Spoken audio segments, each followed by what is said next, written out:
Jeff McDonald of the San Antonio Express News, Spurs beat writer, back with us. Follow him on Twitter, though you probably already are. You can follow him at JMcDonald_SAEN. Jeff, we appreciate this, man. Thanks for coming back with us. Thanks for having me again. Let's talk future now. The draft is tomorrow. Before we get to the draft, though, I think it'd be easy to agree that the biggest order of business the Spurs have this offseason is what DeMar DeRozan chooses to do. Player option. Does he opt in for a final year in that contract? Does he opt out and see what the free agent waters are? He's got until October 13th to make a decision. Jeff, your best bet as to what DeMar will do.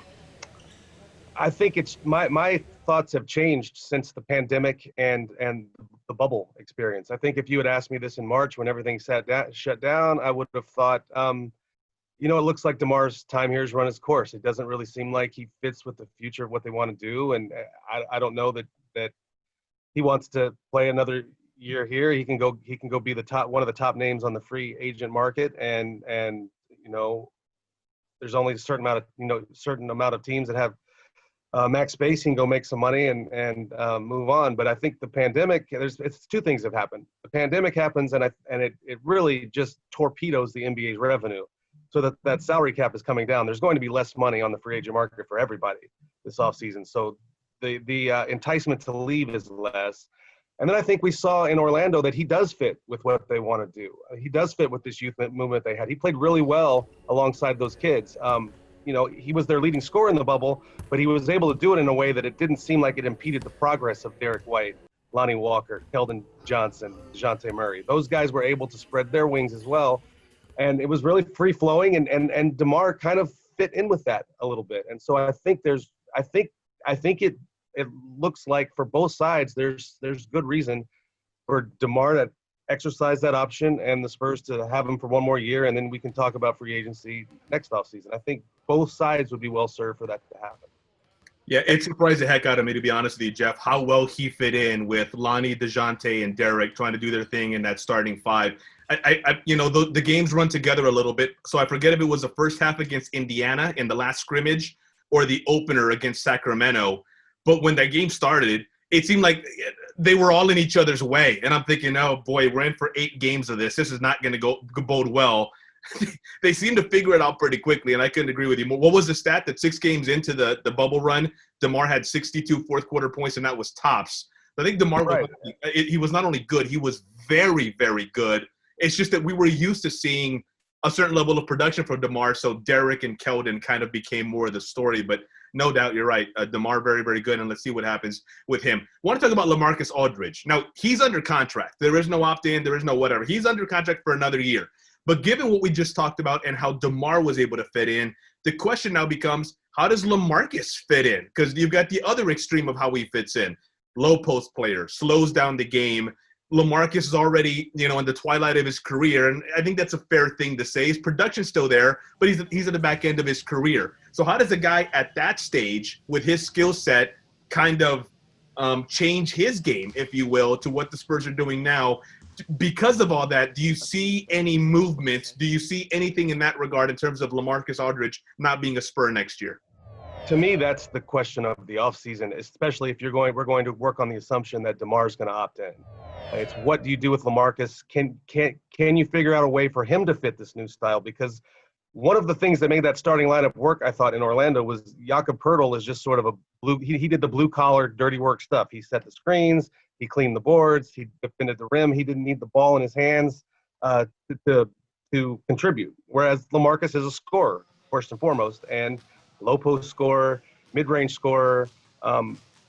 Him and DeMar on the same floor, with this group, how does that really work? I don't know. And I think you have to figure that out. And if you decide that it probably doesn't fit, then you really have to talk about, well, can we move one of these guys? And I think this will be an offseason where they at least investigate those options. I mean, you can't force someone to trade with you, but I do think they will look around if they can move. If they can move Lamarcus for something that makes sense, I think that's something they definitely have to take a look at. And that's the key, right, Jeff, is for something that makes sense. What if you can't get anything of substantive return for him? What if somebody says he's going to be a free agent next year anyway? I think I can entice him to come in the offseason. Why am I going to trade for him? it's not like the old George Costanza Seinfeld things where you can just call whoever we want and get their best players in return for your fourth or fifth best player. I mean, so I think that's part of the process too. Is if there's no movement on Aldridge, maybe the Spurs rightfully didn't bite on what would have been a bad deal, and so you try to fit him in as best you can. Other free agent pressing needs, Jeff. We see that Marco Bellinelli and Bryn Forbes are free agents. Period. You look at other guys who kind of fall under the restricted free agents, category. A guy like a Jakob Poeltl. When you get past DeMar and you get past Lamarcus, and then there's the Derek White, do you give him an extension? My guess is the Spurs, yes, very much want to extend him. Do the numbers work? Once you get past LA and DeMar, what is the biggest Spurs offseason priority? Of the guys who could become free agents, I think Jakob is the number one guy they have to look at. And he's restricted, so they do have the right to match outside offers for him. They could, much like we're talking about with Derek coming up and with DeJounte Murray last summer, they could have reached a contract extension with Jakob last summer, and we wouldn't be talking about him right now, but they did not, so he becomes a restricted free agent, and now it becomes a matter of what the market looks like. Again, I think this is an area where free cap and there's just less money available for guys to go chase. So I think they have a pretty good chance of bringing Jakob Poeltl back. I know there's interest on both sides. I think he even if he's not the starter, if Lamarcus Aldridge is back and Aldridge is in that starting lineup, I think Poeltl is still a guy that gives you a lot of value off the bench, running alongside a lot of these young wings that they've got. Aside from that, you mentioned Derek White. I think that extension will get done. I don't see why it wouldn't, because there's interest on both sides. And then the other guys, I don't think I'm breaking any news here. I would be surprised to see Marco and Bellinelli back next year. Bryn Forbes is a different case. I think we saw in Orlando, he didn't play in Orlando because he got hurt in the training camp and they just shut him down. But I think even going in, if he was going to play, he was looking at a different role. They were going to move him to the bench and move forward with the Lonnie Walker, DeJounte Murray, Derek White backcourt, and now you've also got Keldon Johnson as a wing. So I think if Bryn comes back, it's in a much different role, just kind of a bench shooter kind of guy, sort of like a Patty Mills light kind of person. So I think Forbes is kind of could go either way. Those are the main free agents, yeah.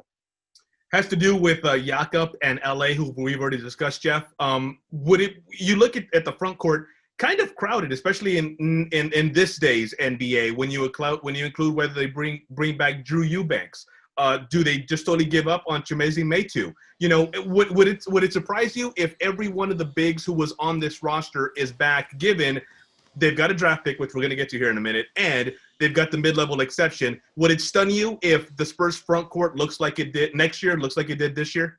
No, it wouldn't stun me. I think there's reason that all of those guys could come back, but I think when you talk, like Drew Eubanks is a guy that showed you a lot in Orlando. I mean, I think he showed that he has a place in the NBA somewhere.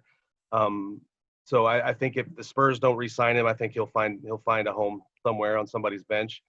Metu, I'm not sure about. He just hasn't played a lot in 2 years in the NBA, and maybe that tells you something about kind of where he fits, which is that he doesn't. So maybe he's not back, but maybe he is. I think he's a guy. He's under contract for next year, but it's not guaranteed. So the Spurs, if they decide to cut ties in the off season, they can get out of it without paying any money. So it's basically operates like a team option. But I think,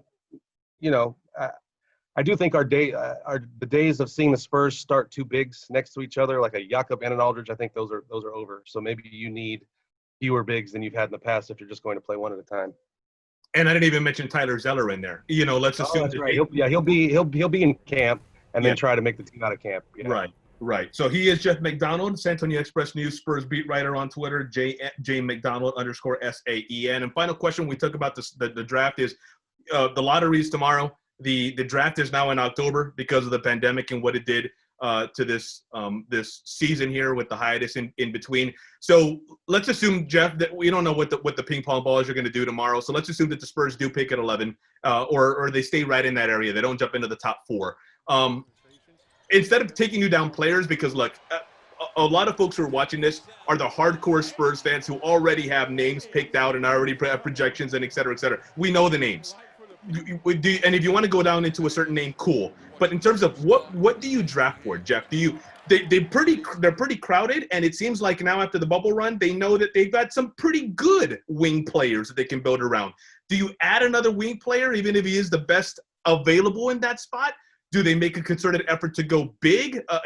When I say big, this day and age big, the stretch forward, the guy, the 6'9" guy who's got a versatile game, kind of like what they're hoping comes out of Luka Samanic. What do they look for when they draft in October? Well, first of all, I don't know that we can assume they're going to draft 11 because every time they go to the lottery, they end up with the first pick. So I'm just kind of assuming they're picking first overall. Let's go with your suggestion and say that they're picking. It goes chalk and they're at 11th. They're at 11th. I still think the way the NBA is going, you just draft players now. Like I was talking to somebody about like along the lines of like, is DeMar DeRozan the 4 now? And it was like, well, it doesn't matter. 1 through 4, those numbers are irrelevant in today's NBA. You just draft players. You have 4 guys and maybe 1 big.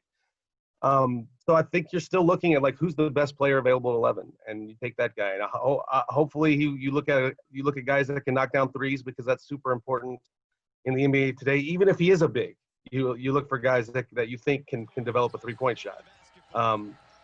But yeah, I think without just throwing names out there, I think you're just looking at the best guy. And I don't think you go, well, we have these 4. This core 4 already, so we want to stay away from wings. And I just think if there's a guy at 11 that's a wing that wows you, you take that guy and you figure out the fit later.